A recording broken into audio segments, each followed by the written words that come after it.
অন্যের সম্পদ নিজের নামে কাগজপত্র করে দখল করার পরিণতি কি?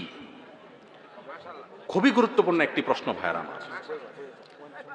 অন্যের সম্পদ নিজের জন্য দখল করা আর জাহান্নামের টিকিট বুকিং দেওয়া এক জিনিস।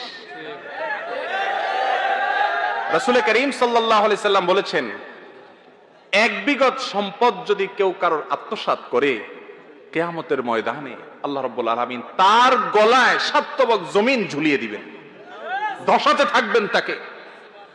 ভাইরা আমার, একটা গুনাহ করেন, আল্লাহর একটা নাফরমানি করেন, আল্লাহর একটা হুকুমকে লঙ্ঘন করেন, এত বড় রিস্ক নাই। মানুষের সম্পদ অন্যায়ভাবে আত্মসাৎ করলে যত বড় রিস্ক আছে, কারণ এটা বান্দার হক আল্লাহ নিজেও মাফ করবেন না।